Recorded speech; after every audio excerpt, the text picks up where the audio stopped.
Hello engineers. हम लोग languages of DFA के कुछ क्वेश्चंस देख रहे थे, तो आज हम लोग देखते हैं बचे हुए 4 क्वेश्चन मैंने आपको दिया था होमवर्क में। आपने ट्राई किया है तो चलिए एक बार हम लोग बना करके देख लेते हैं उन चारों क्वेश्चन को। मैं आपको बता देती हूँ। ठीक, सबसे पहले हमारा क्या पता करना है, हम लोग को इसमें लैंग्वेज पता करना है डीएफए का। तो चलिए शुरू करते हैं। यहाँ पे हमारा फर्स्ट सबसे पहले हम लोग देखते हैं स्टार्ट स्टेट क्या है। स्टार्ट स्टेट हमारा क्यू नॉट है, ये एरो से पता चल रहा है क्यू नॉट हमारा स्टार्ट स्टेट है।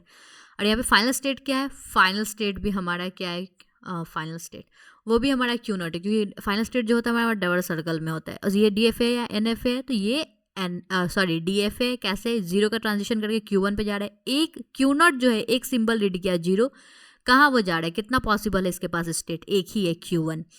क्यू नॉट जो है वन रीड किया, कहाँ गया वो क्यू वन पे, तो एक ही स्टेट पे गया। ये भी हमारा डी एफ ए है, मतलब क्या ये हमारा डी एफ ए दिया हुआ है। इसका हम लोग को इस डी एफ ए का लैंग्वेज पता करना है। तो हम लोग लैंग्वेज कैसे पता करते हैं, हम लोग लैंग्वेज ऐसे पता करते हैं कि हम लोग इसमें जो जो स्ट्रिंग एक्सेप्ट हो रहा है वो पता करते हैं, और फिर उसको हम लोग कंक्लूड करके देखते हैं कि उसका क्या वो बन रहा है।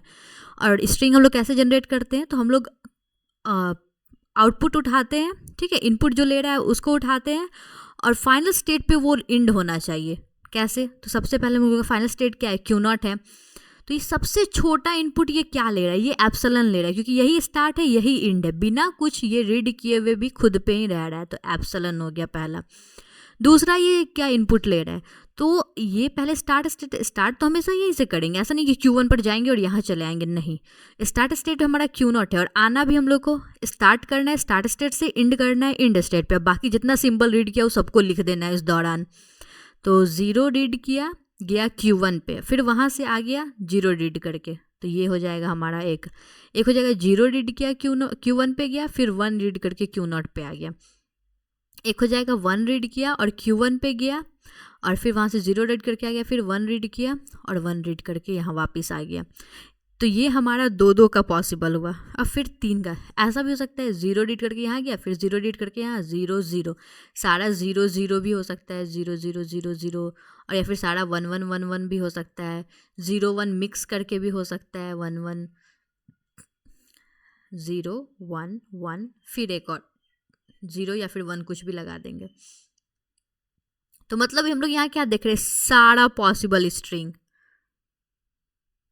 लेकिन एक और चीज़ यहाँ पे ध्यान देने वाली बात है। क्या ध्यान देने वाली बात है, यहाँ हम लोगों ने ये जो 5 का स्ट्रिंग बना दिया, क्या ये एक्सेप्ट होगा, देखते हैं। 1 2 3 4 5, पाँचवा पे तो ये नॉन फाइनल स्टेट पे रह जा रहा है, ये फाइनल स्टेट का है, यहाँ पे हो जाएगा छठा, एक और वन होगा यहाँ पे। तो अब हम लोग देखते हैं, यहाँ दो जीरो दो दो, हर जगह दो सिंबल, दो है या फिर चार है या तो 6 है, कहीं भी ऑड नंबर का स्ट्रिंग पॉसिबल हो ही नहीं रहा है। तो इसका हमारा हो जाएगा all the possible string of all the strings of 0 and 1 of even length,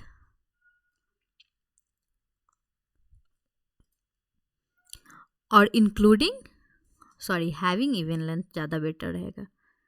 language of this machine होगा all the string of 0 and 1 having even length including epsilon, क्योंकि ये एप्सिलॉन को भी इंक्लूड कर रहा है।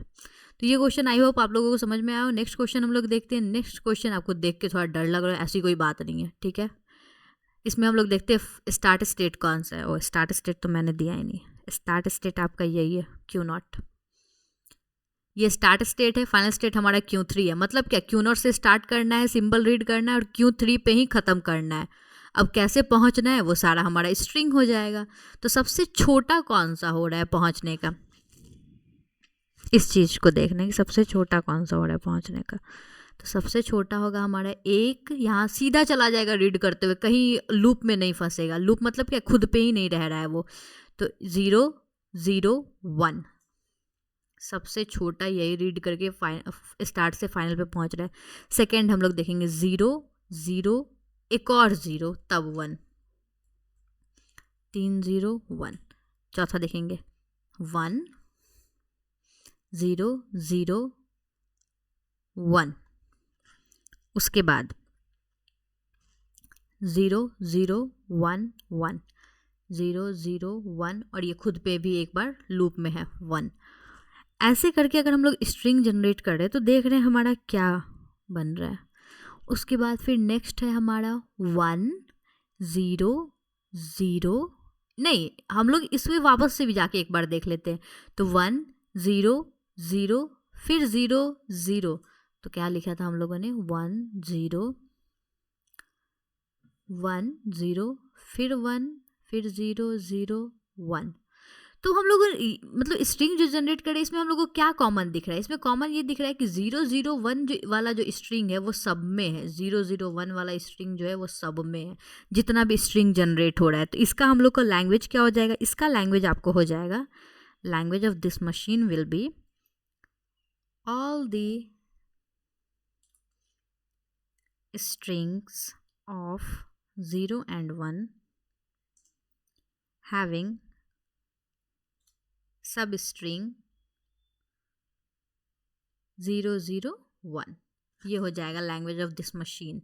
नेक्स्ट हमारा क्वेश्चन नंबर 3। क्वेश्चन नंबर 3 जो है वो थोड़ा खतरनाक सा लग रहा है, लेकिन ऐसा कोई बात है नहीं।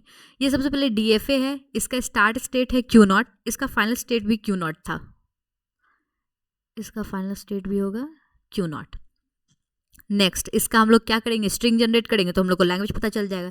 स्ट्रिंग जनरेट के लिए सबसे पहले क्या करते हैं? सबसे छोटा स्ट्रिंग जो स्टार्ट से एंड तक जा रहा है, तो सबसे इसमें सेल्फ लूप तो है नहीं।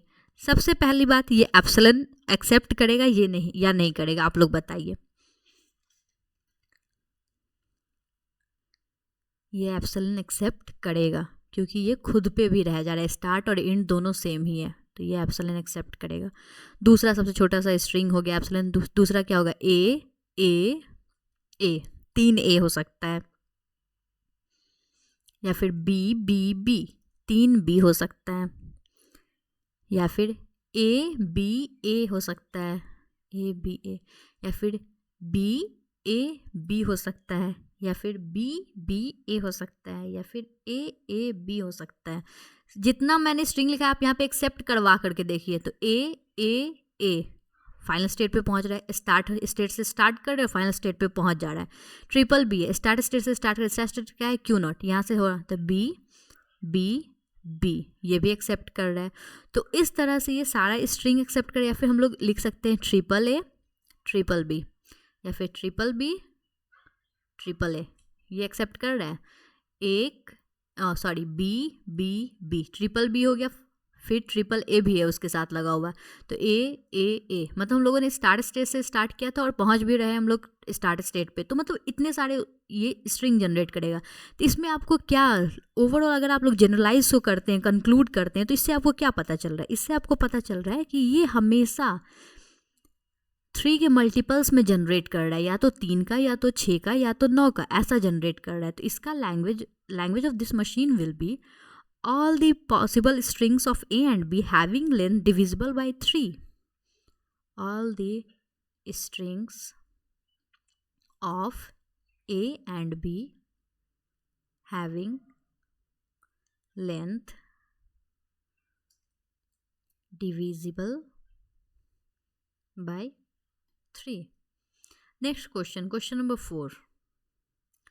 क्वेश्चन नंबर 4 में हमारा स्टेट क्या है? Q0, और एंड स्टेट क्या है, या फिर फाइनल स्टेट भी है हमारा Q0। तो मतलब Q0 से स्टार्ट करके Q0 पे ही आना है। सबसे पहले ये एप्सिलॉन एक्सेप्ट करेगा, एप्सिलॉन को एक्सेप्ट करवा दो। दूसरा ये ए बी एक्सेप्ट करेगा, ए से Q1 पे जाएगा, बी से वापस से Q0 पे चला जाएगा।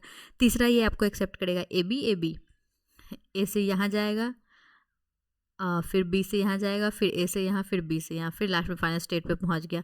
चौथा ये क्या एक्सेप्ट करेगा? चौथा ये आपको एक्सेप्ट करेगा ए बी आप लोग सोच रहे हैं जब सारा ट्रांजिशन Q0 और Q1 पे ही करवा रहे, सारे स्ट्रिंग उसी का लिख रहे, तो फिर ये डी स्टेट क्या है? ये डी स्टेट होता है आपको डेड स्टेट। अब डेड स्टेट क्या होता है? डेड स्टेट वो स्टेट होता है जिससे हम लोग फाइनल स्टेट पे नहीं जा सकते, जिससे हम लोग कहीं नहीं जा सकते। तो ये देखिए Q1 और Q0 से तो डेड स्टेट पे आ रहे हैं ट्रांजिशन करके, Q0 से B का, Q1 से A का, लेकिन इससे हम लोग कहीं नहीं जा रहे। इसका खुद का भी जो है ये खुद पे ही ट्रांजिशन है, तो इससे हम लोग ना कहीं आ सकते हैं ना कहीं जा सकते। इसको अगर हम लोग हटा भी दें स्ट्रिंग से तो कोई फ़र्क नहीं पड़ेगा, मतलब इस वाले ट्रांजिशन डायग्राम से, तो इस पर कोई फ़र्क नहीं पड़ेगा, इसको डेड स्टेट कहते हैं। तो हमारा स्ट्रिंग क्या आ रहा है, A B A B A B A B A B A B A B ऐसा स्ट्रिंग आ रहा है। तो हमारा लैंग्वेज क्या हो जाएगा, language of this machine will be A B raise to power में एन, मतलब ए बी के मल्टीपल में हमारा स्ट्रिंग आ रहा है। तो ये था हमारा DFA के हम लोगों ने कुछ लैंग्वेज देखे, ट्रांजिशन डायग्राम देखे, DFA क्या होता है। नेक्स्ट लेक्चर में हम लोग NFA देखेंगे और DFA और NFA में डिफरेंस देखेंगे। उससे पहले हम लोग लैंग्वेजेस ऑफ NFA भी देखेंगे। अगर आपको कोई बोलता है ट्रांजिशन डायग्राम, मतलब ट्रांजिशन लिखने के लिए, मान लो कि इस स्टेट का आपको ट्रांजिशन लिखना है, ट्रांजिशन लिखते कैसे हैं, ट्रांजिशन फंक्शन लिखते हैं, उसमें आर्ग्यूमेंट किया जाता है, Q0 पे है, A रीड किया, Q1 पे गया, फिर Q0 पे है, B रीड किया, D पे गया। Q0 का हो गया दोनों ट्रांजिशन, Q1 का कितना ट्रांजिशन, 2 ही ट्रांजिशन है, A रीड करेगा, D पे जाएगा, फिर Q1 पे है, B रीड करेगा, कहाँ गया, Q0 पे गया। तो ये था हमारा ओवरऑल DFA। आई होप आप लोगों को चीज़ें समझ में आई हो। अगर नहीं समझ में आई हो तो आप मुझे कमेंट सेक्शन में बता सकते हैं, मैं और DFA के क्वेश्चन करवा सकती हूँ, लैंग्वेजेस ऑफ DFA के। Please like, subscribe and share. Thank you for watching.